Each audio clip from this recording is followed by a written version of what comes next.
Mesdames et messieurs, bonsoir, 20h sur la RTS, le journal. Voici les titres. 40 jours d'abstinence pour les chrétiens. Le carême a débuté le mercredi décembre et le premier jour de jeûne. Bénédiction sur le front des fidèles. Prière pour le Sénégal. L'Église exhorte les croyants à vivre dans l'humilité et à reconnaître leurs faiblesses. Croisière pour fêter la Saint-Valentin. Dans la nouvelle chaloupe, 3 couples pour une virée en amoureux et une plongée dans l'univers d'Eros. En ce 14 février, la flèche de Cupidon a atteint les cœurs des tourtereaux. Dans le navire qui doit assurer la desserte d'Akar-Gorée, les vagues de l'amour font chavirer les Roméo et Juliette. Infidèles, Bethel ou Babel, les séries télévisées ont la cote sur les plateformes digitales ou sur le petit écran. De grands succès, du buzz, du fun et des pans entiers des réalités socioculturelles au Sénégal. Focus ce soir sur l'agence Even Prod qui s'est fait en nom dans le Landerneau. Du maquis à l'état civil, des hommes qui ont passé 30 à 40 ans dans les rangs de la faction Djakaï du MFDC font aujourd'hui le plaidoyer pour marquer leur identité sénégalaise. Ils ont troqué treillis et armes afin de retrouver leur famille, travailler pour une paix définitive en Casamance. C'est le grand format de ce 20h avec des témoignages assez poignants. Bienvenue à tous, mesdames et messieurs. Nous allons ouvrir ce journal avec la lecture du communiqué du Conseil des ministres. Aram Daou, bonsoir. Bonsoir Ibrahima, bonsoir. Le Conseil des ministres s'est tenu ce mercredi 14 février 2024 au Palais de la République sous la présidence du chef de l'État, son Excellence, M. Macky Sall.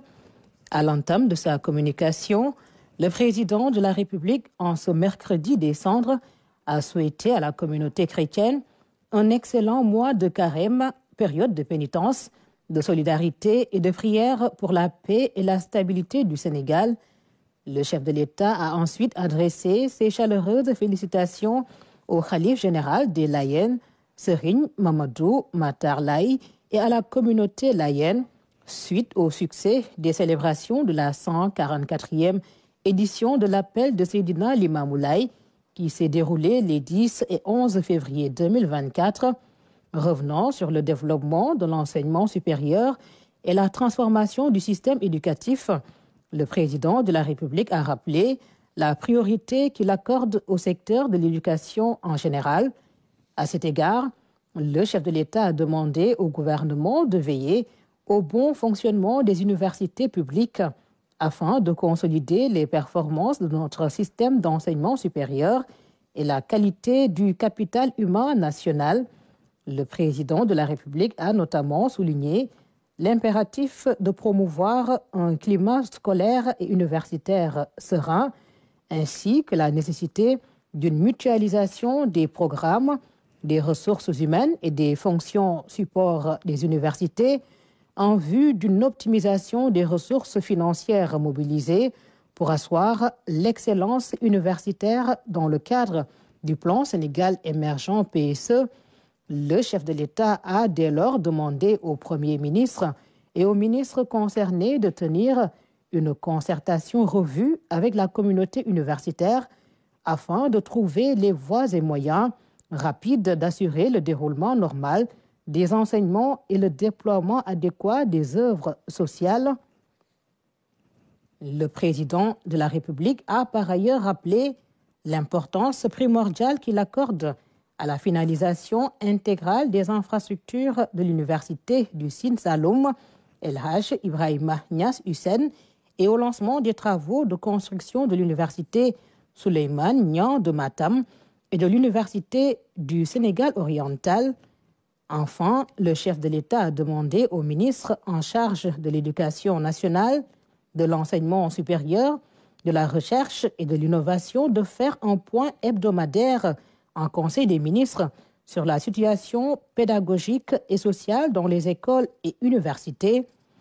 Revenant sur les préparatifs de l'exploitation de nos ressources en hydrocarbures, le président de la République a salué l'arrivée dans les eaux territoriales sénégalaises du navire FPSO, Floating Production, Storage and Offloading, ou FPSO, une unité flottante de production, de stockage et de déchargement, l'épaule Sédar Senghor, dans le cadre du projet Woodside Sangomar, FPSO Sénégal. Le chef de l'État a félicité le gouvernement, notamment les ministres chargés des Finances et du Pétrole, Petrosen Holding SA et toutes les parties impliquées pour le pilotage réussi de cette opération de grande envergure avec ce bâtiment qui lance le processus d'exploitation de nos ressources pétrolières et gazières. Le président a ainsi demandé au Premier ministre de tenir une réunion d'évaluation avec tous les acteurs publics et privés concernés, notamment le secrétariat du COS Pétrogaz, en vue d'assurer la mise en opération optimale du FPSO Léopold Sédar Senghor. Sur le climat social, la gestion et le suivi des affaires intérieures, le chef de l'État est revenu sur les sujets suivants.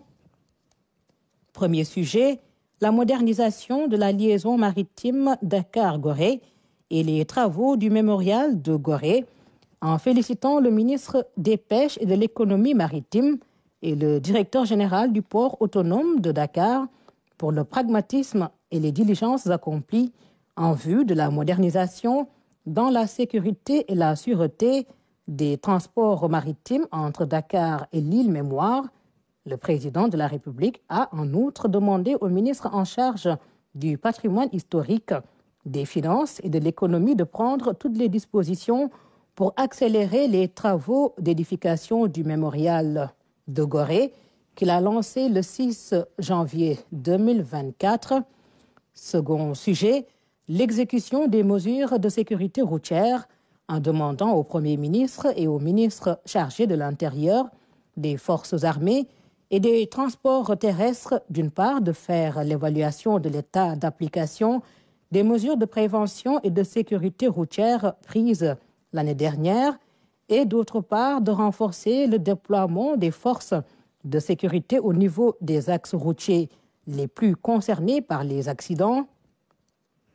Dans sa communication, le Premier ministre est revenu sur le suivi de la coordination de l'activité gouvernementale en évoquant la rencontre avec les représentants des centrales syndicales, la réunion du comité des chefs d'État et de gouvernement des centres africains de contrôle et de prévention des maladies, le suivi des travaux du TER. Au titre des communications des ministres.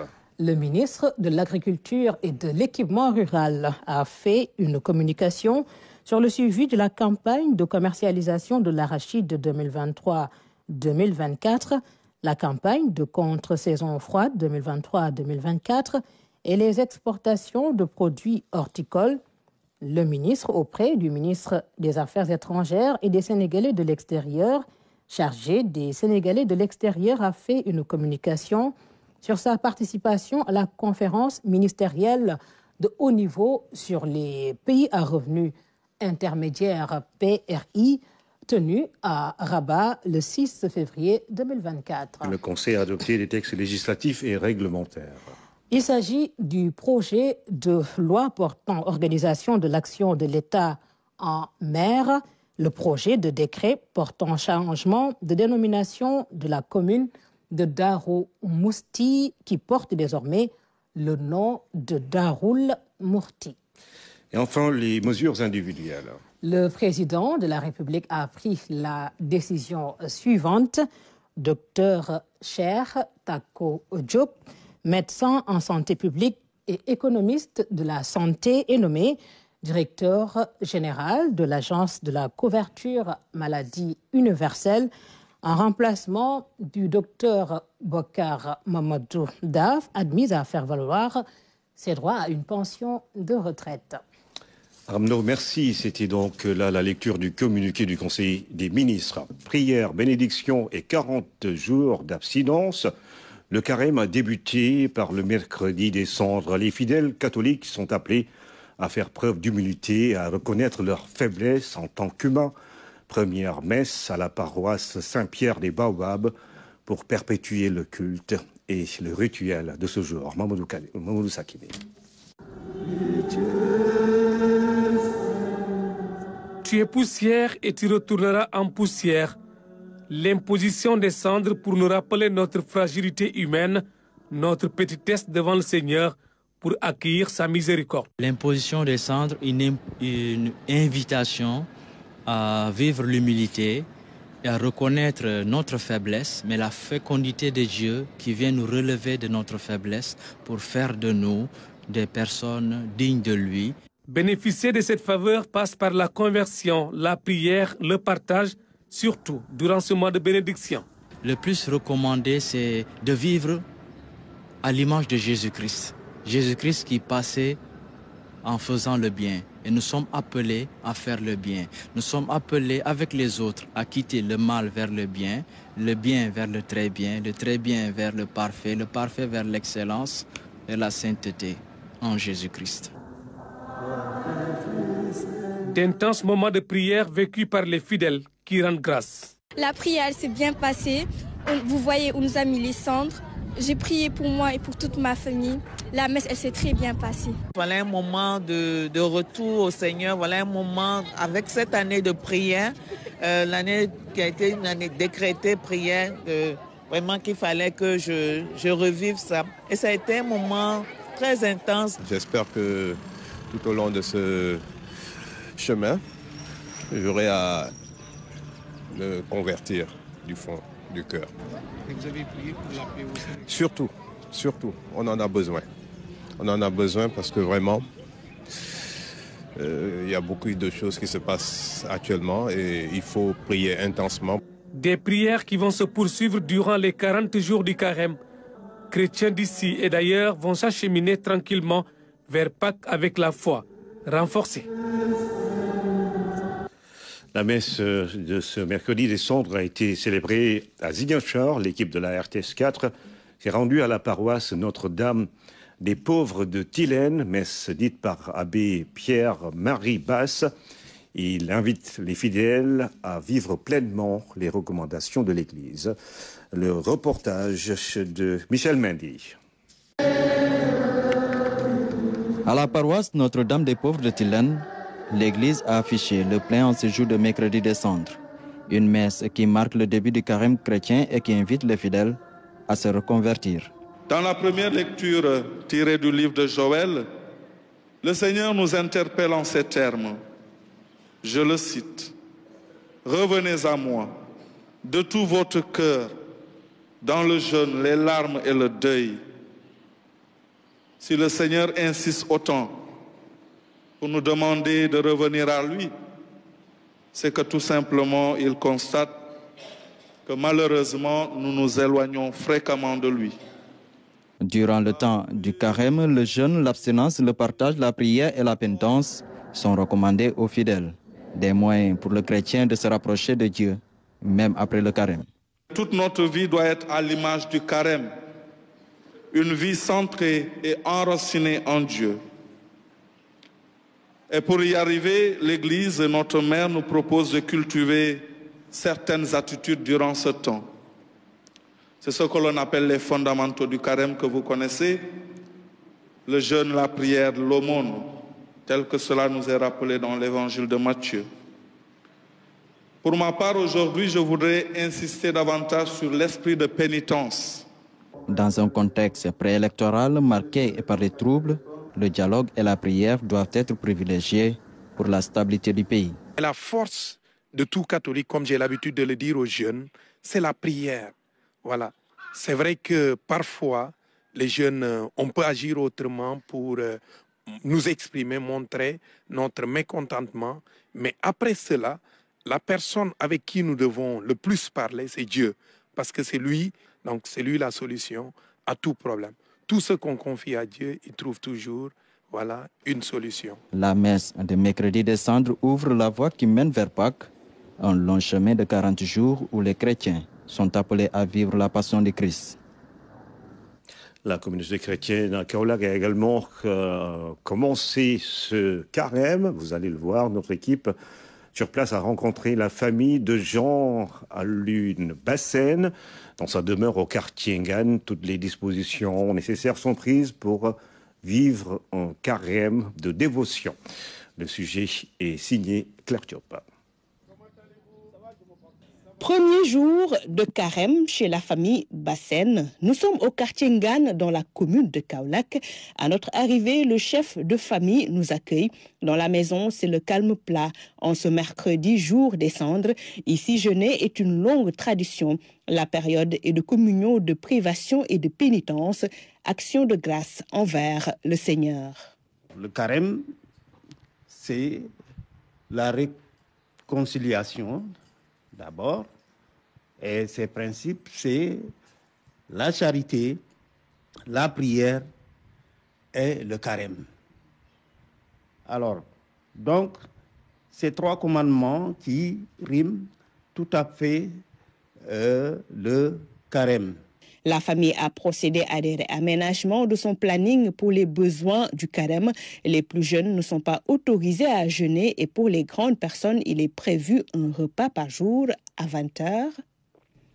Le carême est dicté par un comportement catholique d'abord, un comportement catholique qui doit être respecté durant les 40 jours de jeûne. Les jours de dimanche, nous allons à la prière du dimanche. Les autres jours, nous avons des prières à 18h30. En plus des prières que nous faisons à la maison. Côté cuisine également, des changements sont opérés, nous dit-on, au menu des plats légers et sains pour accompagner les jeûneurs.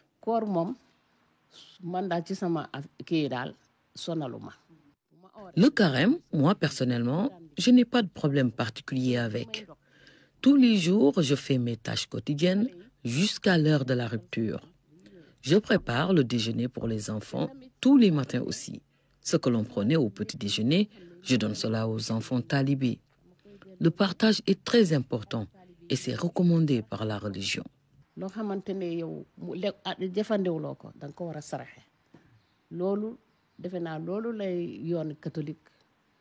En bon djola, la préférence est nette pour le caldo. Le caldo, vous n'avez pas la tomate. Vous n'avez pas la tomate. Le caldo, c'est une cuisine simple et riche. Voilà pourquoi au temps du carême, alors le djola préfère le caldo. Oui, souvent nous préparons du caldo, c'est très bon. Ou bien du poisson grillé. Ma famille aime cela aussi, avec de la marinade et du bissap. Cela donne beaucoup d'appétit et c'est très sain.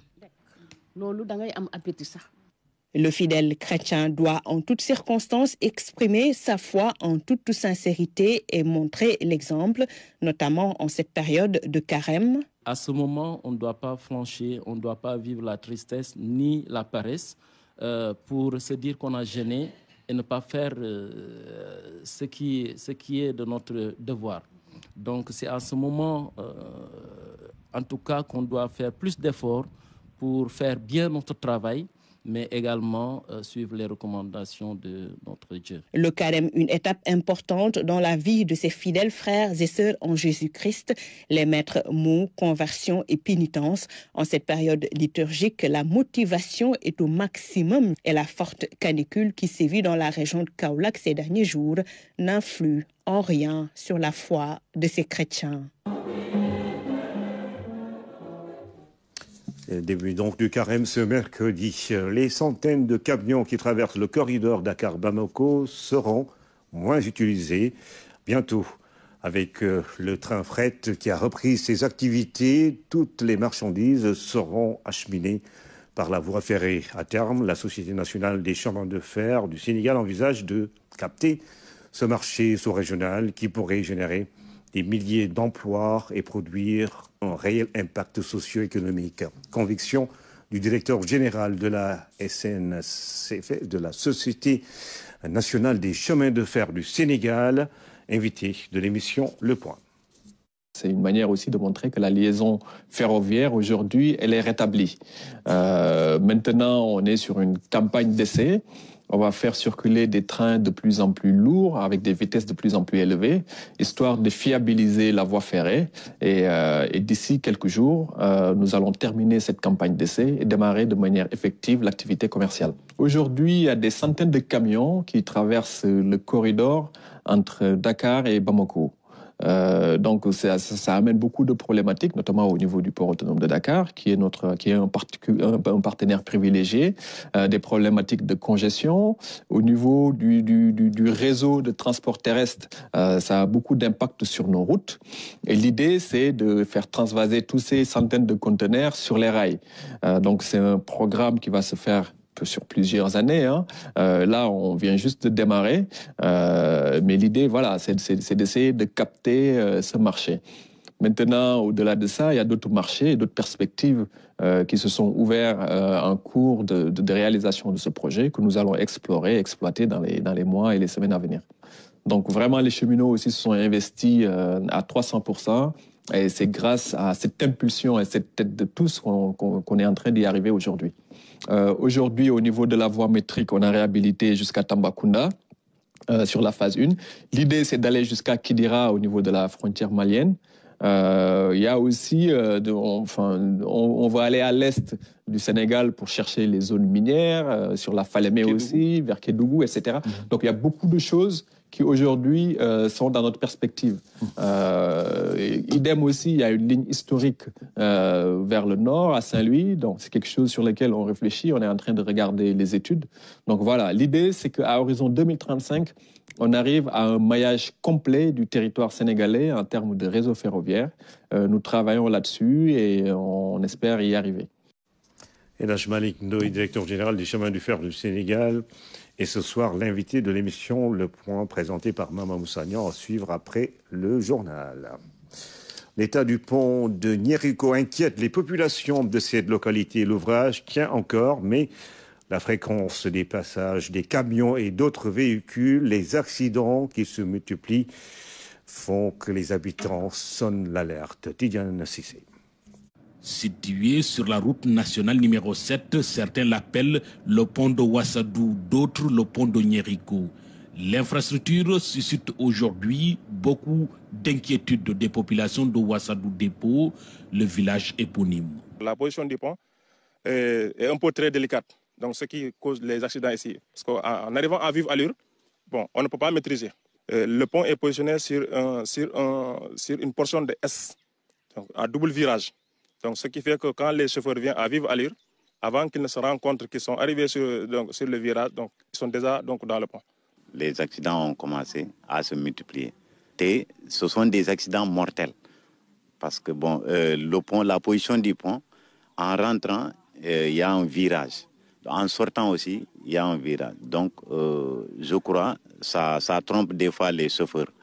La multiplication des cas d'accidents ici a fini d'emporter une grande partie de la barrière de sécurité à droite. Ça inquiète beaucoup la population de Ouassadou. Ils ont même tué un bœuf là-bas, comme saritier. Mais avec tout ça, ça se multiplie. Il y a un accident. Le camion avait chargé du ciment.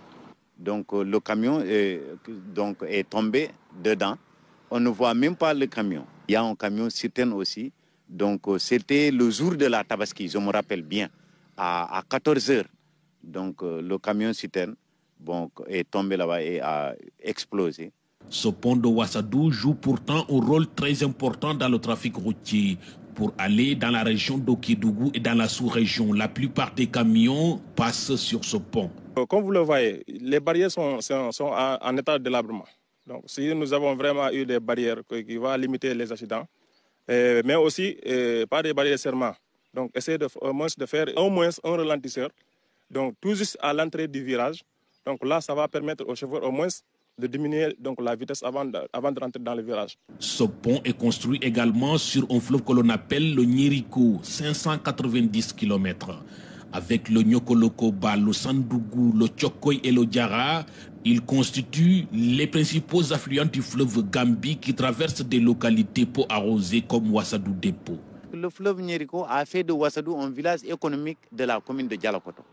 Donc tous les pêcheurs sont basés à Ouassadou, de Dialokoto jusqu'à Missira. Tout le monde vient acheter du poisson frais ici. Actuellement, nous voulons que l'État nous aide à alimenter le village par l'électricité, puisque ça va nous aider, les femmes surtout. Bon, les femmes, elles sont là bravement dans des activités.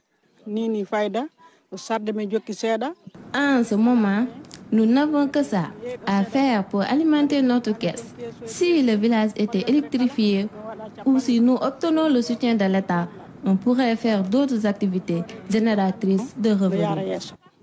Ouassadou Dépôt est un village de la commune de Dialakoto situé à une 60aine de kilomètres de Tambacounda. Ces groupements féminins ont aujourd'hui besoin de l'accompagnement des structures étatiques pour bénéficier de formation et de financement. Du maquis à l'état civil. Après la signature de l'accord de dépôt d'armes à Mongone, l'État s'était engagé à accompagner les ex-combattants de la faction Djakai du MFDC pour respecter les termes des négociations, réinsertion et enrôlement à l'état civil. 2 points cruciaux. Des dizaines de milliers de personnes, vous allez le voir, ont adhéré au projet. Plus de 60 000 demandes dans plusieurs communes de la région de Ziguinchor. Abdoulaye Sinkaré a rencontré ces anciens chefs de guerre. Vous allez les entendre. Leurs confidences sont assez poignantes. Dans son village de Mongone, Souleymane Diédiou profite des précieux moments qu'il passe avec sa fille. Membre de l'ex-faction Djakai, Athanase, comme l'appellent les intimes, a passé plus de 30 ans dans le maquis. De retour à la vie civile, cet ex-combattant considéré aujourd'hui comme une victime vit chaque moment avec les siens, comme si c'était le dernier. Presque 40 ans et quelques. Nous sommes dans le maquis depuis 40 ans, en train de nous entretuer avec les militaires. Cela n'a rien réglé. Les populations aussi ont souffert. Certains ont fui, laissant tout derrière eux pour aller vivre dans des conditions difficiles.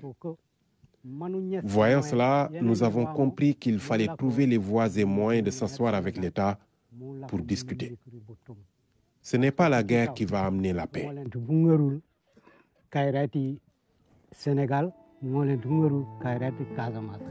Kataban, dans la commune du même nom. Moussa Sambou est content de revenir auprès des siens, retrouver ses 2 épouses et ses enfants. 40 ans de guerre. Si c'était les armes qui peuvent régler ça, depuis, ça a été fait. Mais j'ai vu que le monde actuel, seul le dialogue peut régler tous les problèmes. Si c'était le fusil, on n'arrivera pas ici. Comme Athanase, dont la fille en classe de CM1 a été déclarée à l'état civil, Moussa vient d'enrôler ses enfants et continue de sensibiliser autour de lui. Ceux qui n'ont pas encore enrôlé sur ce projet-là, je leur demande vraiment d'y mettre. Parce que ce programme-là, c'est un programme vraiment qui est tellement nécessaire. Parce que si vous voyez, auparavant, avant d'avoir une extrait de naissance, tu passeras à l'audience foraine, tu passeras au jugement, mais dans ce processus-là, dans ce projet-là, tu ne fais que enrôler. L'opération d'enrôlement à l'état civil entre dans le cadre de l'accord de dépôt des armes signé le 13 mai 2023 entre l'État et Djakai. Une disposition qui tient à cœur les ex-combattants, comme le rappelle l'homme qui commandait la faction, Fatou Makouli. C'est nous qui avons demandé la délivrance des actes de naissance. C'était un véritable problème pour nous et pour toute la population. C'est pourquoi, lors des discussions, nous avons proposé que l'état civil soit un des points que l'État doit prendre en charge. Pour le quinquagénaire qui a rejoint le maquis en 1993, c'est une nouvelle ère qui s'ouvre. Nous sommes en train d'enrôler les gens pour qu'ils aient des extraits de naissance. C'est le plus grand problème car la crise est sévie depuis 1982. Des enfants nés pendant ce conflit n'ont pas d'extrait de naissance, sans compter ceux qui se sont réfugiés en Guinée-Bissau et en Gambie. Beaucoup de nos parents n'ont pas de pièce d'identité. Aujourd'hui, nous rendons grâce à Dieu car l'État a pris toutes ces questions en considération. Nous sommes contents de voir qu'il est en train de faire ce qu'il avait promis. Que ceux qui n'ont pas d'acte de naissance aillent se faire enrôler. Ainsi, nous pourrons dépasser ce problème. Auparavant, il fallait passer par les audiences foraines, trouver des témoins, et c'était compliqué. Aujourd'hui, nous sommes très contents. L'État a pris l'engagement de nous faire des extraits, et il y en a qui sont déjà disponibles. Les gens peuvent aller dans les mairies et récupérer leurs extraits. C'est vraiment un plaisir. Pour comprendre l'impact de cette opération d'enrôlement, nous nous rendons à la mairie de Djinaki, cette commune où Diakaye avait établi ses bases. Ici, les premiers lots d'extraits de naissance sont disponibles. Les chiffres qui nous reviennent sont de l'ordre de 3000, d'accord, plus ou moins justement, et ce qui paraît quand même important et qui justifie en même temps un peu l'intérêt qu'il y avait à mettre en œuvre un tel projet pour les populations et donc naturellement pour la commune de Djinaki de façon générale. Vu son importance, l'opération a été élargie aux civils et dans les différentes communes de Ziguinchor. Aujourd'hui, les demandes dépassent largement l'objectif de départ de 33 000 personnes.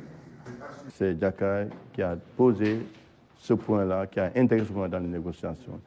Et à travers cela, l'État du Sénégal a répondu favorablement à travers le chef de l'État qui a pensé que si hier les gens étaient réticents d'avoir une carte d'identité et aujourd'hui ils disent sont prêts, je pense que c'est de rétablir dans leurs droits. Au mois de décembre passé, on était autour de 50 685 demandes. Mais hier, on m'a fait déjà que nous sommes au-delà de 60 000. Donc, ça veut dire qu'il y a une forte demande. On a négocié avec l'État du Sénégal, entré dans le projet de dépôt des armes. Dieu merci, aujourd'hui, nous sommes dans le projet et les armes ont été déposées le 13 mai.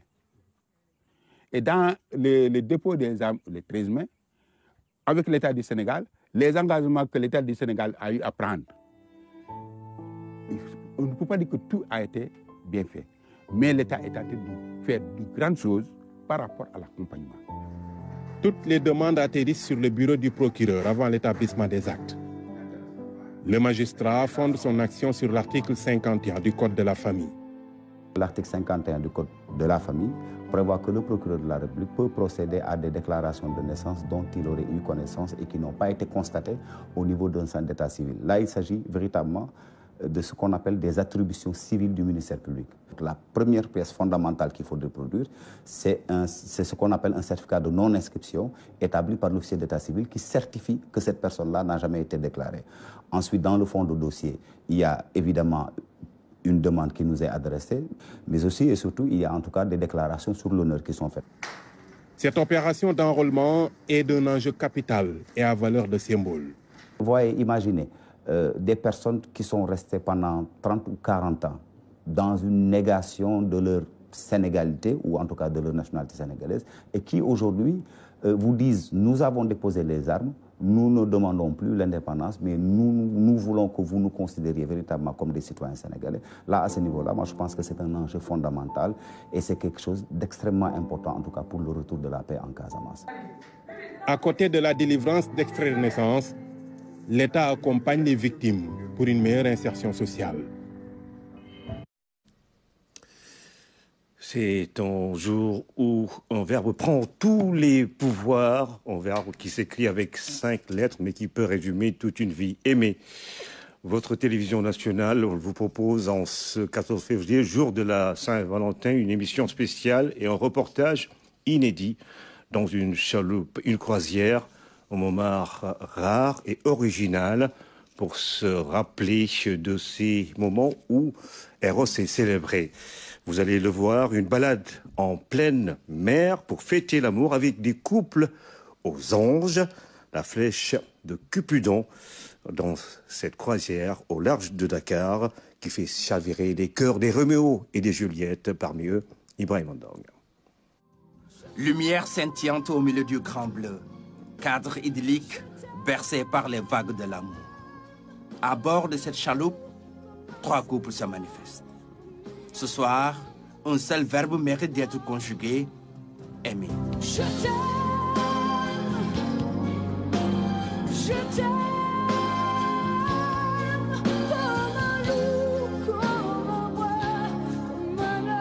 nitama ko yéene ne ma kii rek laa bëgg nga takk ko comme soxna ma ne ko non yow jógel fii sama benn jigéen boo xam ne ñoo doon théâtre ndool. On m'a mis en rapport avec elle. C'est une de mes copines du nom de Mati qui était à Arcos qui me l'a présentée. Quand on tournait le film La Pirogue, les choses commencent à bouger. Après maag Leyti ñoo nekkoon mu woote di ñu xool nan lañ def ak yooyu daal. Mais c'est grâce à sa sonnerie d'accueil que je suis vraiment tombé amoureux. am na benn li ñuy xama dalal toon la xama bu daan kii ci téléphone am ndekete dalal toon boobu moo may dalal. Une croisière pour un jour symbolique, un jour qui marque le début d'une histoire mielleuse pour des amoureux. naaw yàlla bu mu mënee lii yàlla ak moom a tax ndax kon daf la takk formé la. waaw dëgg neexul daf maa takk formé ma. C'est grâce à lui que j'ai appris à jouer le bongo. C'est lui qui m'a formée. Des fois, il avait des problèmes pour trouver un compagnon. C'est par là que j'ai commencé à l'accompagner dans les cérémonies. bu ma ne ko léegi bul woowati kenn booy demati heure bu ma toggee añ ba pare ma fekk la fa ngay tëggee ma jàppale la. Aimer pour le meilleur, aimer pour le pire. Une formule sacrée partagée par des couples de même passion. Autour d'une table bien garnie où les invités ont forcément l'eau à la bouche, souvenirs et anecdotes font surface. C'est l'exemple de ce couple très présent sur les réseaux sociaux. mooy soo bi nga xam ne biñ en série su ma nee la bëgg naa la nga war maa gëm soo boobu lañ doon sinap waaw soo boobu biñ koy sinap damaa jékki-jékki sentir am lu rëcc sama dënn. Le morceau de Assane Ndiaye qui parlait d'amour a été un élément déclencheur. buy ñëw day am luy mais bi mu rëccee damaa jékki-jékki rek am lu ne tëf. est-ce que pare nga ma ne ko pare naa te booba 50 000 francs laa yor te 50 000 yi sax toj naa ko. Et quand j'ai décidé de l'épouser, je n'avais que 50 000 francs par dévirement. Tout ce que la famille me demande, je disais que c'était OK. Au final, tout est rentré dans l'ordre. ba ñu ñuy jàppee date mariage bi lu waay wax ma ne ko boobu ànd naag fit ndax li naan bëggeel day ànd ak fit yaa ngi dégg. bilaay walaay taalaay man dama laa bëgg. omi jàppale ma bilaay sama jàppale wu dinaa dee. Son handicap n'a jamais été un frein pour son mari. Mais Oumi ne souhaite qu'une chose, un soutien de la part des bonnes volontés pour l'achat de prothèses. L'amour est continue d'espérer plusieurs réalisateurs ou producteurs. Mouniel, infidèle, Babel, Mettel, ça vous parle sûrement. Il s'agit de titres des séries télévisées qui passent ou sont passées sur nos écrans ou sur les plateformes digitales. La production de séries télévisées a connu de grandes mutations ces dernières années au Sénégal. Derrière le succès de ces films, tout un travail d'équipe qui nécessite beaucoup de moyens. Focus ce soir dans votre rubrique culture sur Even Prod, une boîte de production qui s'est fait en nom dans le paysage de l'audiovisuel. Oumou Kalsoum Sall.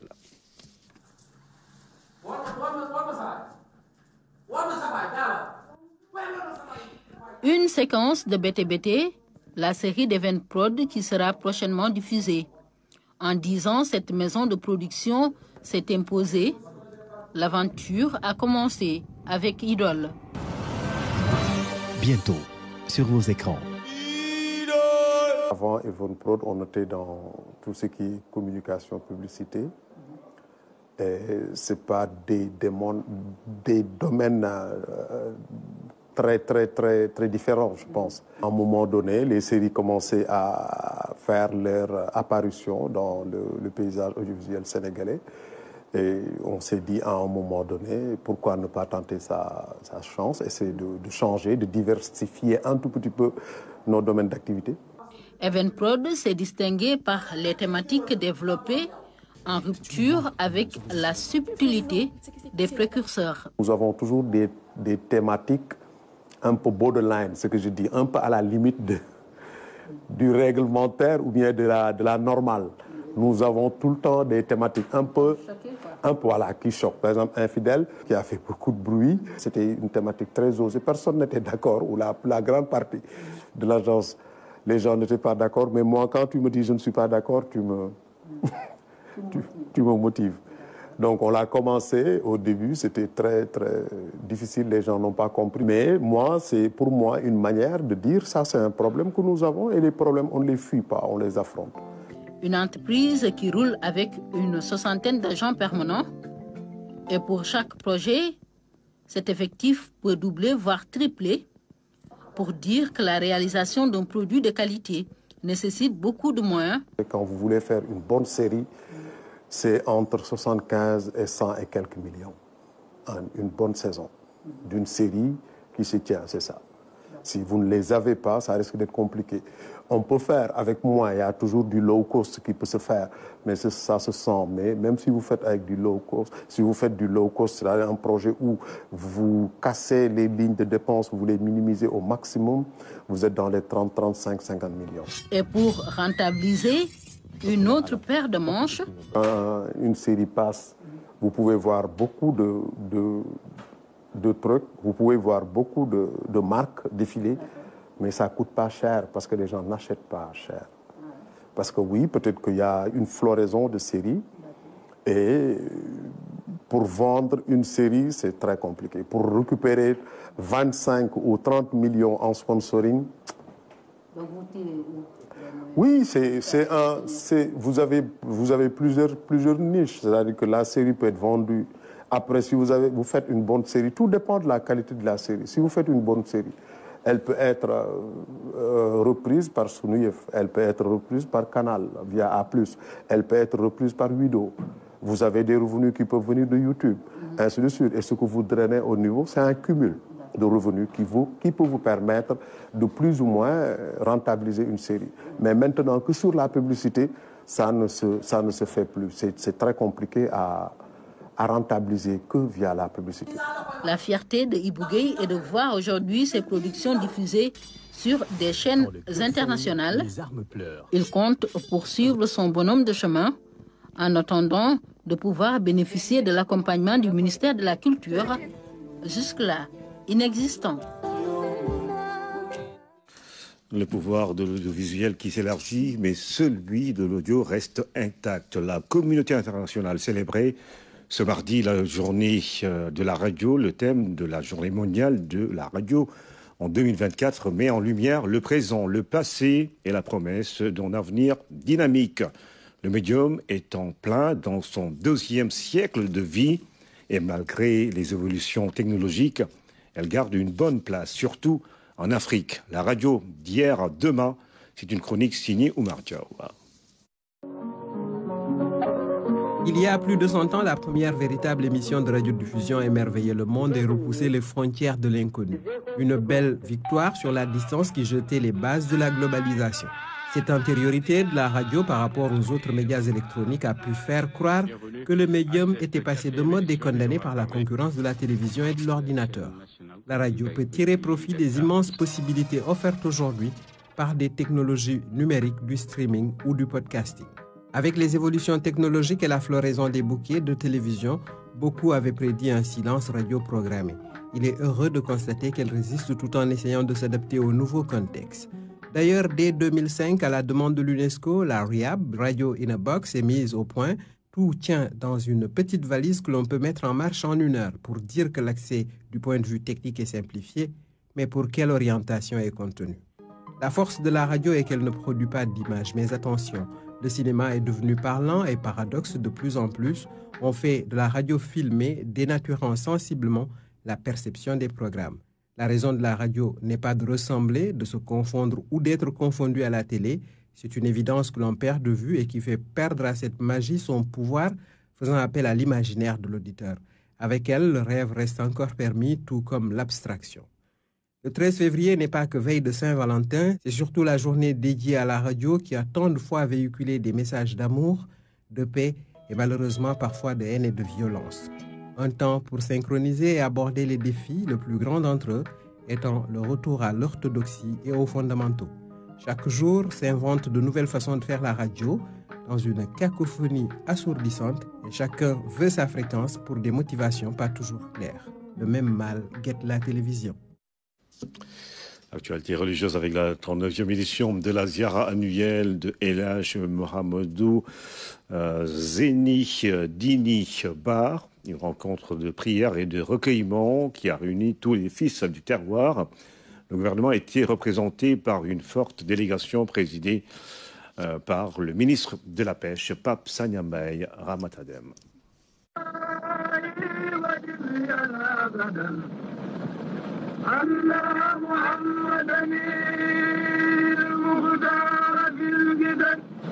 Haïré Lao, une commune du nord du Sénégal située dans le département de Podor, a organisé un des événements religieux les plus importants de la zone, la ziara annuelle de El Hadj Mohamedou Zeyni Dini Ba.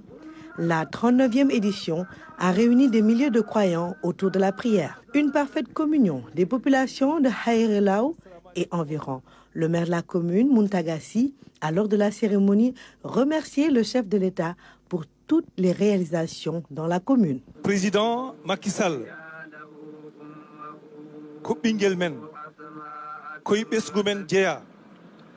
le président Sall est notre président que Dieu a bien voulu désigner comme dirigeant du Sénégal. Il a apporté par ici tout ce que l'on voulait pour notre développement.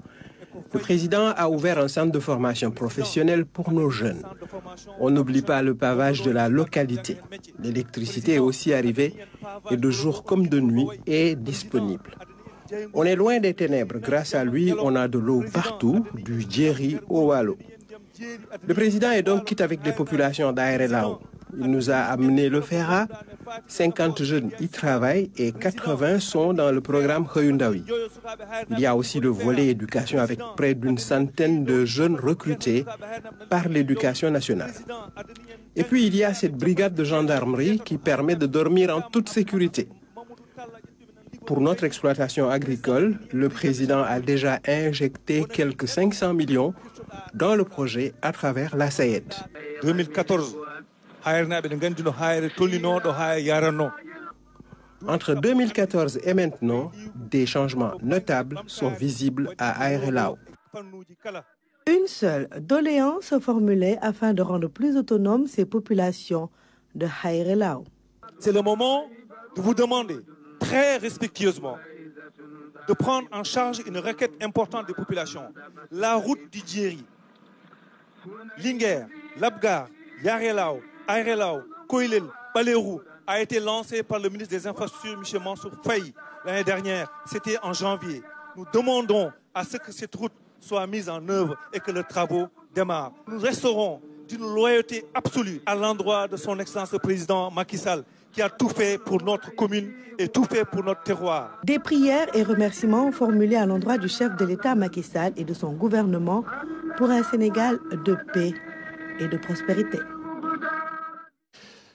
À moins de 1000 jours des Jeux Olympiques de la jeunesse Dakar 2026, la libération des emprises de la rue 1 et les alentours se poursuit à la Médina. Une enveloppe de près de 2 milliards a été dégagée pour faciliter le déplacement des occupants sous peu.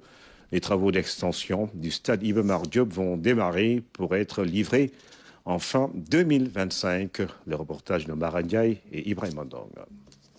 Elle vit ses derniers jours dans un site qu'elle aura occupé pendant plusieurs années. Cette femme doit libérer l'espace car ayant déjà été indemnisée comme la plupart des occupants. Mais Mme Diouf joue encore les prolongations. J'attends un peu pour prendre mes affaires. Une fois que c'est fait, je pourrai partir. En ce moment, je n'ai pas quelqu'un pour le faire. Les enfants de ma sœur qui sont au village viendront sans doute m'aider à prendre mes bagages.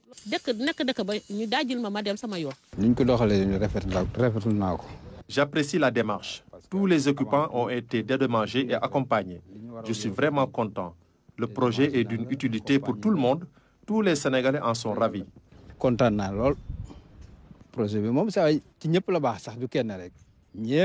Un projet d'utilité publique bien compris par les occupants. C'est pourquoi les autorités n'ont pas lésiné sur les moyens pour les accompagner. L'objectif est de faciliter leur déplacement.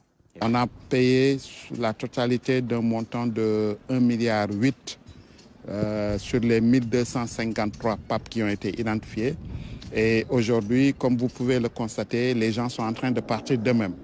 On est au niveau là où c'était le plus encombré avec la partie mécanicien. Et à plus de 80%, les gens ont libéré le site. On a continué les paiements et sur la rue 1, les tailleurs ont fait l'objet de paiements. Les cordonniers ont été recensés et conciliés. Maintenant, eux, ils ont la particularité d'avoir pu bénéficier dans le cadre du projet d'un financement à part. Et il s'agira pour nous de leur construire une maison dédiée qu'on appelle maison du cuir avec l'appui du maire qui nous a mis une assiette foncière. Tout cela participe à faciliter leur installation future. Après libération totale de l'emprise, les autorités ont prévu le démarrage effectif des travaux. Et ce qui est prévu aujourd'hui avec le préfet de Dakar, c'est que dans la semaine à venir, une opération sera faite par rapport à l'avancement actuel de paiement des impenses pour pouvoir procéder à la libération totale de l'emprise. Et derrière, nous, à Géroute, on a déjà une entreprise de travaux. Derrière, pouvoir faire la sécurisation du site à travers un mur de clôture pour nous permettre de sécuriser vraiment l'emprise du projet. Fin 2025, c'est la date prévue pour la livraison des infrastructures que vont abriter ce site. C'est pourquoi les organisateurs comptent appuyer sur l'accélérateur pour le respect des délais. Jour de vote en Indonésie, 3 candidats sont en lice pour l'élection présidentielle. L'actuel ministre de la Défense est donné favori. C'est Nalune Fall. C'est l'un des plus grands scrutins au monde organisés sur une seule journée. Près de 205 millions d'Indonésiens ont été appelés aux urnes ce mercredi pour élire leur président et leurs députés. 3 candidats sont en lice. L'actuel ministre de la Défense, Prabowo Subianto, est favori. Cet ancien général de 72 ans pourrait l'emporter dès le premier tour. Il pourrait ainsi prendre à partir d'octobre prochain les commandes de la première économie d'Asie Sud-Est. Outre son président, l'Indonésie devait élire 580 députés et 20 000 représentants régionaux et locaux. Candidat pour la 3e fois, Prabowo Subianto a développé une rhétorique nationaliste et populiste. Il s'est engagé à poursuivre la politique du président sortant Joko Widodo. Ce dernier, après 10 ans au pouvoir, va laisser à son successeur un pays qui connaît une croissance constante. Même s'il a revendiqué la victoire, l'ex-général a indiqué qu'il attendrait les résultats officiels de la commission électorale qui ne seront connus qu'au mois de mars. Plus grand archipel au monde, l'Indonésie est le 4e pays le plus peuplé au monde et le premier pays à majorité musulmane pour le nombre de croyants. La Chine guette l'issue du scrutin en Indonésie car il est susceptible de peser sur les équilibres régionaux et la rivalité sino-américaine. Acteur de poids en Asie Sud-Est, l'Indonésie est devenue un véritable champ de bataille économique et politique entre la Chine et les États-Unis. C'est la fin de cette édition, mesdames et messieurs. Merci de nous avoir suivis. Rendez-vous à 23h pour notre journal.